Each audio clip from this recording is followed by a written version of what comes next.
Some people don't yell when they're angry, they cry. And most people completely misunderstand this, because asterisk anger is usually imagined as loud.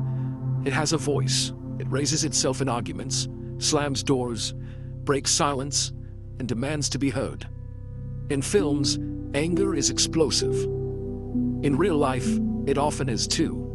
But there is another form of anger, one that doesn't shout. It sits quietly in the chest. It tightens the throat. It burns behind the eyes. And instead of coming out as words or volume, it comes out as tears. This video is about the psychology of people who cry when they're angry. Not as an exaggeration, it's not as a stereotype, but as a real, deeply human emotional response that millions of people experience and rarely feel understood for. If you've ever been told you're too sensitive, overreacting, or weak because you cried instead of yelling, this is for you. And if you've ever misunderstood someone who cried during conflict, this may change how you see them.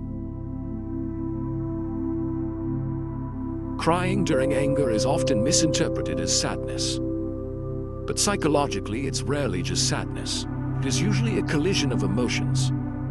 Anger that wants expression heard that hasn't been acknowledged, fear of conflict, and a nervous system trying to stay safe. When these emotions hit at the same time, the brain struggles to organize them into a clear response. Instead of words or volume, the body releases tension through tears. This response isn't chosen, it's automatic. And for many people, it was learned long before adulthood.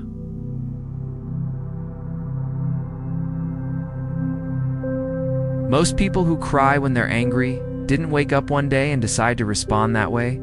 They adapted to it. Many grew up in environments where anger wasn't safe to express. Maybe anger led to punishment. Maybe it caused emotional withdrawal. Maybe it escalated conflict instead of resolving it. So the brain learned a rule: expressing anger leads to danger. Over time, this rule becomes automatic. Anger still arises. It's a normal human emotion, but the expression is redirected inward.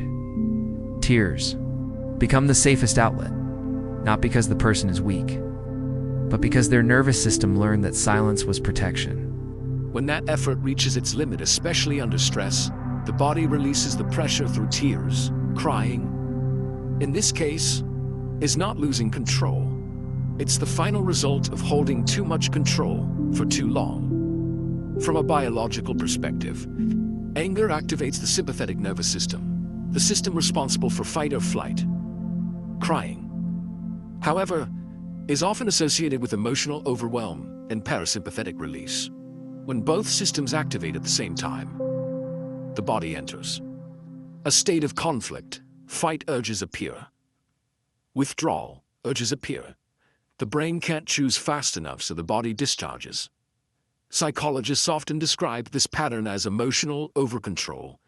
These individuals tend to think before reacting, monitor their behavior closely, avoid being perceived as aggressive, worry about the emotional impact they have on others. They don't lack anger. They restrain it through tears. This is why people often cry when they feel unheard.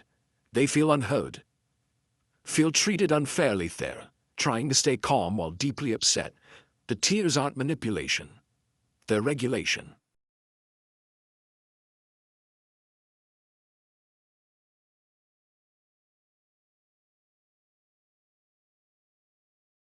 Many people who cry during anger say the same thing afterward: I knew what I wanted to say, but I couldn't say it. This isn't a lack of intelligence or communication skill. It's neurological. When emotional intensity rises, the brain prioritizes survival over language. The prefrontal cortex, the area responsible for rational speech, temporarily goes offline. The result? Thoughts feel jumbled. Words feel inaccessibly.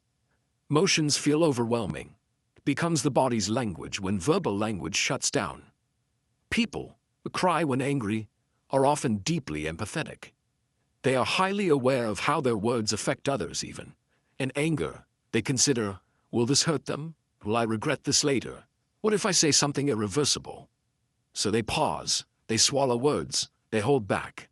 But emotions don't disappear just because they're unspoken. They surface as tears instead. To outsiders, Crying during anger often looks confusing. Anger is expected to be loud, tears are expected to be soft. So when someone cries while upset, others may assume they're being dramatic, they're emotionally unstable, they're trying to gain sympathy, but inside, experience is very different. The person is often thinking, I'm trying not to explode. The tears are not replacing anger, they're containing it.